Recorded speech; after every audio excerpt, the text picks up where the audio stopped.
Bonsoir et merci de nous rejoindre pour décryptage sur Niveau d'Info. Donald Trump dit espérer un accord avec l'Iran alors que le guide suprême Ali Khamenei met en garde contre une possible guerre régionale en cas d'intervention militaire américaine face à face aux tensions. Mamadou Diouf, bonsoir et bienvenue.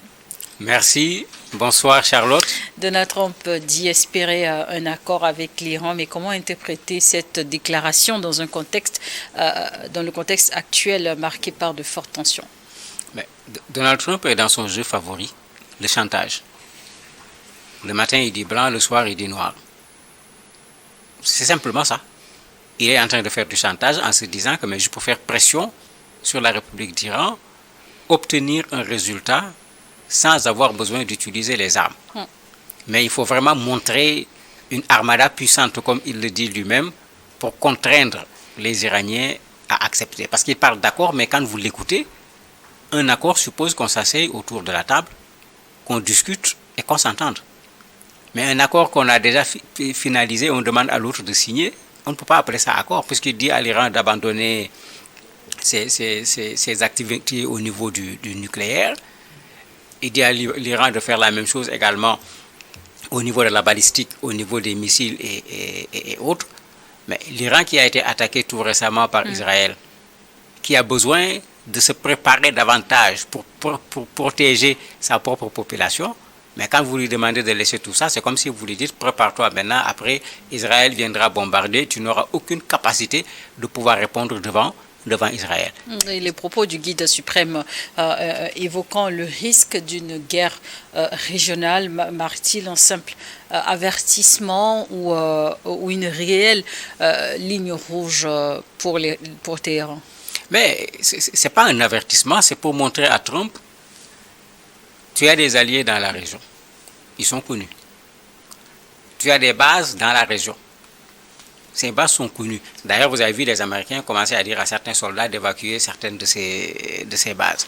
Mais il est plus facile pour l'Iran d'envoyer des missiles sur les bases américaines qui sont dans ces pays du Golfe que d'envoyer un missile sur les États-Unis.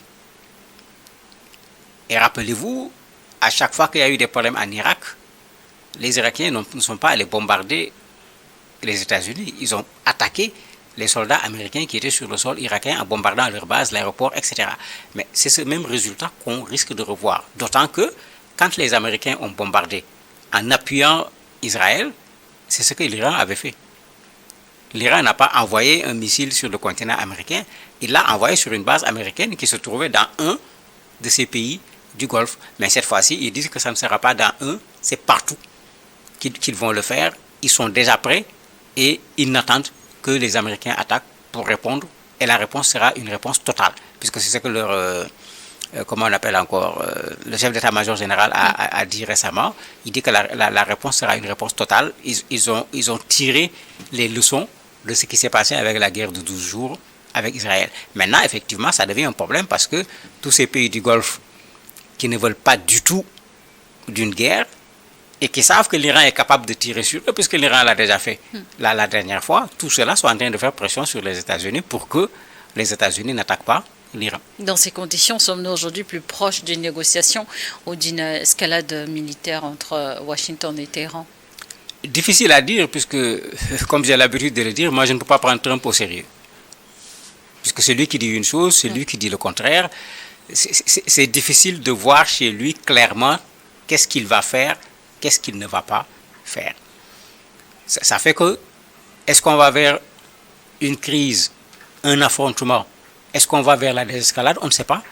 Quand on lit Trump, tantôt il va vers la guerre lui-même, tantôt il va vers la désescalade. Vous avez les Iraniens qui ont une position beaucoup plus constante, qui disent nous ne sommes pas contre les négociations, nous sommes d'accord qu'il puisse y avoir des négociations, mais nous n'allons pas négocier avec le pistolet sur la tempe. On ne va pas organiser la négociation sous la menace, sous la pression militaire. Deuxième chose, ils ont mis des lignes rouges. Ils vont continuer leur activité sur le nucléaire. Ils vont continuer leur activité avec les missiles balistiques. Mais ça fait que, finalement, eux, on voit une position claire, une position qui est la même jusqu'à présent. Trump est là en train de dire plein de choses. Rappelez-vous que quand les populations ont manifesté, il avait dit aux populations, ne vous en faites pas, on arrive rapidement. Ils ne sont jamais arrivés.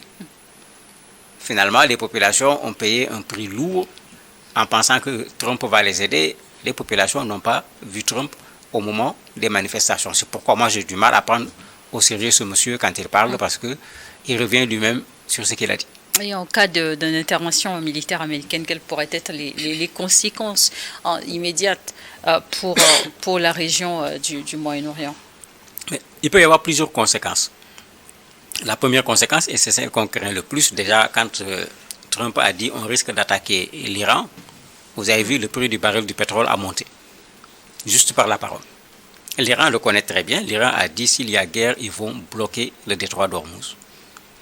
Donc, la distribution du pétrole à travers le monde va être perturbée. Et cela posera un sérieux problème. Pas seulement pour cette fois-ci la zone du Golfe, mais n'oublions pas que nous, à chaque fois, on paye les conséquences de ces guerres, ou quand le prix du baril du pétrole augmente, on en ressent les conséquences sur plusieurs plans, sans pour autant être partie prenante dans cette guerre-là. L'autre aspect qui est là, si les États-Unis attaquent, ça veut dire que finalement, le droit international, il devient quoi? Ils l'ont fait il n'y a pas longtemps au niveau de Venezuela. Ils sont en train de menacer Cuba. Ils sont en train de menacer la Colombie. Mais s'ils attaquent l'Iran, ça veut dire que finalement, on est retourné à la jungle.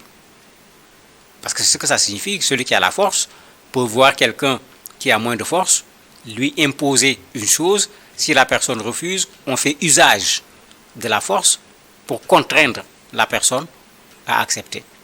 Mais c'est à cela que Trump veut nous ramener en termes de relations internationales. Mais il est temps que tous les pays du monde se lèvent contre ce monsieur qui est aujourd'hui le danger le plus important pour la paix dans le monde. Et que les gens aient le courage de le dénoncer comme on l'aurait fait s'il s'agissait d'un autre pays. Mais quand vous regardez, les dénonciations ne sont pas ce que ça doit être.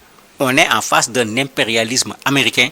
Il faut le dénoncer, tout comme on dénonce toutes les formes d'impérialisme. Quand on veut un monde où les gens vont vivre en paix, il ne faut pas laisser Trump attaquer l'Iran. Parce que quand on le laissera attaquer l'Iran, on aura ouvert la porte pour que chacun puisse faire ce qu'il veut. Et après, quand tu parles, on te dira c'est 2 poids, 2 mesures. Et selon vous, les alliés des États-Unis et de l'Iran jouent-ils un rôle d'apaisement ou de durcissement de leur position? En fait, tout le monde va vers l'apaisement. Vous avez des gens, parmi les pays occidentaux par exemple, qui souhaiteraient que l'Iran soit affaibli. Mais qui ont peur des conséquences d'une attaque américaine contre l'Iran parce qu'on ne sait pas où ça va s'arrêter. D'ailleurs, un des responsables des gardiens de la Révolution, je crois, je ne me rappelle plus c'était lequel, a dit que si on les attaque, aucun Américain ne sera plus en sécurité nulle part dans le monde. Et quand eux, ils le disent, on doit pouvoir les croire. Ils ont fait leurs preuves à la matière. Mais en ce moment, ça veut dire que ils vont attaquer quelle ambassade? Ils vont attaquer quelle institution des États-Unis? On ne le sait pas. Et ça se trouvera quelque part dans un pays qui se retrouvera finalement également dans des problèmes sans pour autant être partie prenante directement de cette affaire. Donc ça fait que les pays européens, bien que souhaitant véritablement que l'Iran soit affaibli, n'osent pas aller jusqu'au bout. De sorte que quand vous regardez les déclarations, oui, il faut qu'il y ait des négociations, il faut qu'on revienne sur la question du nucléaire avec l'Iran, mais en même temps, ils demandent également à Trump de ne pas attaquer. Vous avez quelques pays qui disent non, la Chine, la Russie, la Turquie, qui disent carrément non, qui proposent même une médiation, la Turquie en particulier, pour trouver une solution par la discussion, au lieu d'en arriver à un affrontement, qui comme d'habitude, quand on dit guerre, c'est facile, mais on sait toujours où ça commence, mais on ne sait pas où ça se termine. Et quel rôle la diplomatie internationale, notamment européenne, peut-elle jouer pour éviter une confrontation armée? Malheureusement, la diplomatie internationale, sur cette question, comme sur l'essentiel des questions concernant les États-Unis, je la trouve très molle. C'est ça la vérité. On aurait dû voir les gens dénoncer de façon catégorique ce que Trump veut faire par rapport à l'Iran. Puisque quand on parle des Nations Unies, un des principes des Nations Unies, c'est le respect de la souveraineté des États. Venir attaquer un État, c'est tout faire sauf respecter la souveraineté d'un État. Fut-il l'Iran, parce que les gens sont contre l'Iran à cause du régime islamique depuis 1979, mais c'est un État, il faut accepter de respecter la souveraineté de cet État-là. Parce que sinon, si vous le lui refusez, il ne faudrait pas vouloir l'exiger pour un autre État. Malheureusement, c'est ce deux poids, deux mesures qui est là. On se plaint, la Russie a attaqué l'Ukraine, on menace la Chine pour que la Chine n'attaque pas Taïwan, et on veut aller attaquer. Mais en fait, il faut que le discours international, quand même, soit un discours cohérent, qu'on puisse entendre, qu'on sache que mais ça, c'est du droit. Et quand c'est du droit, nous sommes tous égaux devant la loi. C'est le même principe, il est valable pour tous les pays. On est très loin de ça aujourd'hui. Et c'est là où, certainement, si l'ONU est capable de faire encore quelque chose, devrait se mobiliser pour empêcher, je dis bien empêcher aux Américains de nous amener encore dans le désordre dans ce monde.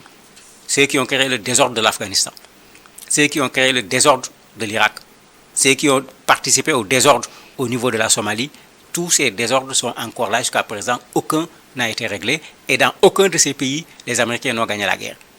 Parce que ça également, il est bon de le dire. Trump est là, c'est l'armée la plus puissante, tout ça. Ils ne l'ont pas prouvé sur le terrain. Ce qu'ils font aujourd'hui, c'est ce qu'il y a de plus simple. Rester dans des navires, bombarder le pays de quelqu'un. S'ils sont forts, ils n'ont qu'à descendre et aller prendre Khamenei et laisser les populations civiles tranquilles. On saura effectivement qu'ils ont la meilleure armée. Et concrètement, la menace d'une guerre régionale est-elle réaliste ou s'agit-il avant tout d'une stratégie de dissuasion? Il y a les deux dedans. Il y a une stratégie de dissuasion. L'Iran se trouve aujourd'hui dans une zone où l'Iran est le problème pour les Américains. Puisque Israël, ce n'est pas la peine de parler, et l'Arabie Saoudite, le Qatar, le Koweït, les Émirats Arabes Unis, tout cela sont des alliés des Américains. Mais il est clair que si les États-Unis veulent combattre l'Iran d'un point de vue stratégique, mais il vaut mieux s'appuyer sur les pays qui sont à côté que de vouloir dire qu'on va quitter les États-Unis pour venir. Mais c'est pourquoi l'Iran a dit aux gens, mais celui qui laisse utiliser son espace aérien, celui qui participe au renseignement ou quoi que ce soit, moi je considère que tu fais partie de la guerre. Et ces pays-là n'ont aucunement intérêt à ce qu'il y ait guerre là-bas.